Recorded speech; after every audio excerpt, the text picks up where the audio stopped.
তো আজকে সকাল সকালে এই ব্লগটা স্টার্ট করছি। আজকে উঠতে একটু দেরি হয়ে গেছে, আজকে অফিসে যাওয়ার কথা ছিল, বাট যেহেতু দেরি হয়ে গেছে তারপরে আমি ল্যাদও খেয়ে গেছিলাম, তো যাইনি। আর এমন নয় যে বেলা করে যাওয়া যায় না, যাওয়া যায়, তখন খুশিই যাওয়া যায়, জাস্ট বাট ইচ্ছা করছে না। আর হাইব্রিড মডেলের এটাই সুবিধা যে যখন উঠছি, আর মানে আমাদের 3 দিন করে এখন যেতে হচ্ছে, তো আজকে না হলে কালকে চলে যাব। আর আজকে হচ্ছে মঙ্গলবার, এখনো আমার কাছে দিন আছে, একটা দিন ম্যানেজ করার এখন দিন আছে, তো তাই আমি আজকে যাইনি অফিসটা। বাড়িতে এখন মাম চা করছে, আমি ঘুম থেকে উঠলাম, ব্রাশ টাশ করে এখন ব্লগটা স্টার্ট করছি। তো ভিডিও শুরুর আগে ইন্ট্রোটা হয়ে যাক। হ্যালো এভরিওয়ান, গুড মর্নিং, আমি Rumankita and a big welcome to my channel, welcome to a new blog. অনেক দিন পরে আবার আমি ডেইলি ব্লগ বানানো স্টার্ট করিনি, আজকে বানাচ্ছি। জানি না কতটা কন্টিনিউ করতে পারবো, প্রতিবারই বলি যে বানাবো, বাট আমি বানাই না। তোমরা আমার উপর প্রতি বিশ্বাস করাই ছেড়ে দিয়েছো, আমার নিজের উপরই কোনো বিশ্বাস নেই। যাই হোক, এতটাই কাজের চাপ থাকে তো বানিয়ে উঠতে পারি না। ভাবলাম আজকে একটু বানাই, ইচ্ছা করছিল, হঠাৎ ঘুম থেকে উঠে ইচ্ছা করছিল একটু ব্লগ বানানোর, তাই বানাচ্ছি আমি আজকে। এই যে এখানে দেখছো, এগুলো সব বোনের জিনিস ম্যাশ করে রাখা, ওর অর্ডার এসছে, অর্ডারের টি শার্টটা বানাচ্ছিল, কালকে রাতে বসে অনেকটাই কমপ্লিট করে ফেলেছে। এটার ফাইনাল আউটকামটা তোমাদের দেখাবো যখন শেষ হয়ে যাবে। এখানে সব রং পাতি ছড়িয়ে, ব্রাশ অ্যান্ড সব ছড়িয়ে রেখে দিয়েছে, আর্টিস্টরা হয়তো এরকমই হয়। মামে চা বানানো এখানে মোটামুটি শেষ হয়ে গেছে, মামা এখন চা ঢালছে, জুক করে ঢালবে, জুক। এখন বৃষ্টিটা একটু থেমেছে, এখন বৃষ্টিটা যখন থামছে তখন আবার গরম লাগছে, আর যখন বৃষ্টিটা পড়ছে তখন ঠান্ডা ঠান্ডা লাগছে। এখন একটু থেমেছে, বাইরে বেরোবো, আমার একটা কাজ আছে। মা, আমি কবে থেকে হেডফোনটা আবার আনতে যাওয়া হচ্ছে, চলে যা। আজকে আমি হেডফোনটা আনতে যাবো, আমার হেডফোনটা একটু গন্ডগোল করছিল, আর সেটা যেহেতু ওয়ারেন্টি পিরিয়ডের মধ্যে ছিল, আমি গিয়ে আগে ছুটি গিয়ে দিয়ে এসেছি, বাট সেটার গিয়ে খবর নেওয়া হয়নি যে সেটার কি হলো, সেটা আমাকে যেতে হবে। আর চলো, চা রেডি হয়ে গেছে, চাটা খেয়ে নিই এবার। অনেক জায়গায় বলে শুনেছি যে চায়ের সাথে নাকি কিছু খেতে নেই, কি গ্যাস অম্বল হয়, বাট আমরাই, আমাদের পেট অনেক স্ট্রং, আমাদের ওইসব কিছু হয় না। আমাদের এবার চায়ের সাথে বিস্কিট বা টোস্ট জাতীয় কিছু না হলে সকালটা ঠিক ভালো কাটেই না, সকাল ভালো না কাটলে দিনটাও তখন বাজেই কাটবে।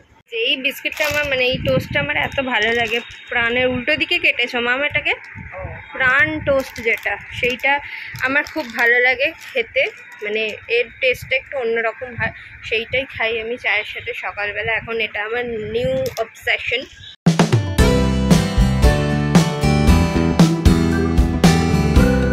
আজকে আমি ব্রেকফাস্টে খাবো হচ্ছে চিজ স্যান্ডউইচ। এটা হচ্ছে আমার নিজের ইনভেনশন, খুবই ইজি একটা খাবার, মানে খুবই ইজি বানানো, যেটা কোনো রেসিপিও না, এটা জাস্ট হিবড়ি খাবার। এর জন্য আমি পাউরুটি নিয়েছি, আর চিজটা আমরা প্যাকেটের ওই 1 কেজি আমুলের যে চিজগুলো ওগুলো কিনে রাখা থাকে, বাট মাম সেটাকে ভাগ করে এই কৌটোয় রেখে দেয়, এই যে, তো সেইটা নেব, আর অল্প মরিচ নেবো, ব্যাস এটাই ইনগ্রিডিয়েন্ট, আর কিছু লাগবে না। এটাতে খুবই ইজি।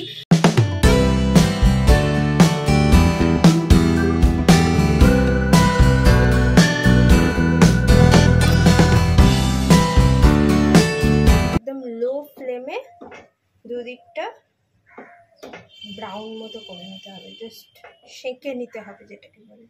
কোনো বাটার নয়, কোনো অয়েল নয়, কিছু না, কারণ অলরেডি চিজটা যাচ্ছে, অনেকটা পরিমাণ ফ্যাট আছে। হচ্ছে কমফর্ট ব্রেকফাস্ট।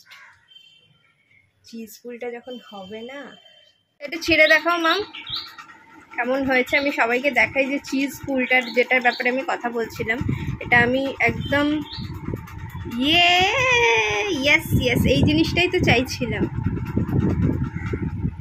আর এই জিনিসটা কিন্তু খুব ভালো খেতেও হয়, রোজ খাওয়া এটা একদমই মানে ভালো কথা নয়, আমি রোজ খাইও না।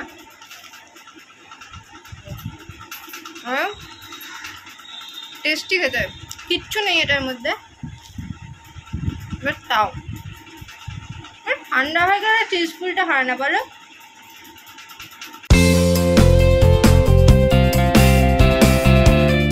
করে এসে আমাদের রান্নাঘরে দেখতে এসেছি যে কি হচ্ছে। এখানে মামের চিংড়ি মাছ ভাজা হচ্ছে, এখানে মাম পেঁয়াজ কেটে রেখেছে, আই থিঙ্ক এটা কিছু ঝাল বা তরকারি হবে।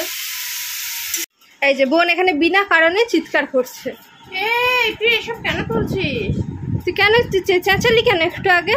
আরে আমি এখন নোটিস করলাম যে আমার পেছনে একটু হালকা রং লেগে গেছে, সেটাই সাদা, সেটা ম্যানেজ করে যাবে এইটুকুই। ও তো যাই হোক, ও এখন এই টি শার্টটা বানাচ্ছে, তোমাদের তো সকালে দেখালাম, এটার ফাইনাল আউটকামটাও দেখাবো। ইয়েস, আমি সবাইকে দেখে দিয়েছি, তুই তখন ঘুমোচ্ছিলি। বর্ডার অ্যান্ড অল হয়ে গেলে এটা খুব ভালো দেখতে লাগবে। আচ্ছা, আমার একটা কোটিং দেওয়া হবে, এখানে যে দেখতে পাচ্ছিস কালো কালো একটু আছে দেখা যাচ্ছে, এগুলো আবার কোটিং করবে। তো ও যেটা টি শার্টে যেটা আঁকছে সেটা তোমরা যদি বুঝতে পারো যে ওটা রেফারেন্সটা কি বা এটা কোন মুভি থেকে নেওয়া হয়েছে এই পার্টিকুলার ক্লিপটা, তো অবশ্যই কমেন্ট বক্সে জানিও। আমি দেখবো যে কারা কারা জানে। মানে আমি তো জানি, বোনও, তুই জানতিস? ও জানতো না, আমি ওকে বললাম অ্যান্ড আমি ওকে সেই সিনটাও দেখালাম। তোমরা অবশ্যই কমেন্টে জানিও যদি জানো, যদি বুঝতে পারো যে তাং মাত কারো কোন সিনেমা থেকে নেওয়া হয়েছে।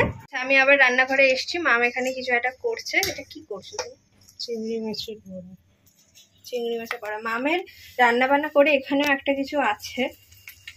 বাহ! তো এইটা করে মামের অলরেডি চান করাও হয়ে গেছে, মানে সব কাজবাজ করে মামের চান করাও হয়ে গেছে। মাম এসে আবার সেকেন্ড পার্টটাও করে ফেলছে লাঞ্চের জন্য।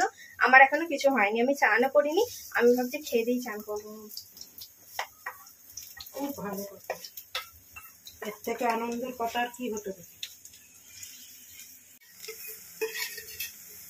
আজকে লাঞ্চে তোমাদের তো এমনিও দেখালাম, তখন আরো একবার দেখাচ্ছি। এটা prawn rice kind of, and এটা প্রন পকোড়া। আজকে প্রন ডে বোধহয় আমাদের বাড়িতে, সেই জন্য এগুলো হয়েছে।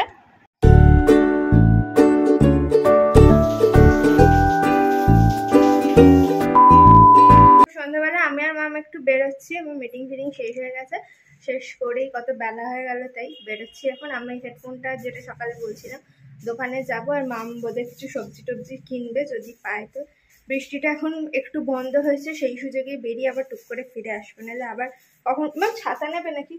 না, নিতে লাগবে না, এমনি কোনো, হ্যাঁ কোনো শেডে দাঁড়িয়ে যাব। চলো, মাম রেডি হয়ে গেছে, আমি রেডি হয়ে গেছি, এবার বেরোবো। কি দিতে হবে? বাইরে থেকে কিনে আনা হয়েছে এইগুলো, এই আজে বাজে জিনিসগুলো। এটা আমার, আর এটা বোন আর মামের। এটা হচ্ছে বোমা, এটা ডাল বড়া একখানা, হাবি জাবি জিনিস যত, এগুলোই আমাদের পছন্দ হয়। সমস্ত কাজ নিপটিয়ে এখন ভিডিওটা শেষ করছি। আর এই যে আমার নতুন হেডফোন, এটা চলে এসেছে, ওরা রিপ্লেস করে দিয়েছে। আগেরটাতে সত্যি প্রবলেম ছিল, যেহেতু আমি টাইমের মধ্যে নিয়ে গেছিলাম সেই জন্য রিপ্লেসমেন্ট হয়ে গেছে, একদম নতুনের। কালারটাও খুব সুন্দর, একটু ব্লু শেডে। আগেরটা আমার মেরুন মতো ছিল, এটা ব্লু একটু অন্যরকম হয়েছে, ভালোই হয়েছে। তো ভিডিওটা এখানে শেষ করছি। ভিডিওটা ভালো লাগলে অবশ্যই লাইক করবে, কমেন্ট করবে কেমন লেগেছে। আর এখন অবধি চ্যানেলটা যদি না সাবস্ক্রাইব করে থাকো, চ্যানেলটাকে অবশ্যই মনে করে সাবস্ক্রাইব করে দিও। সবাই সুস্থ থাকবে, ভালো থাকবে, টাটা।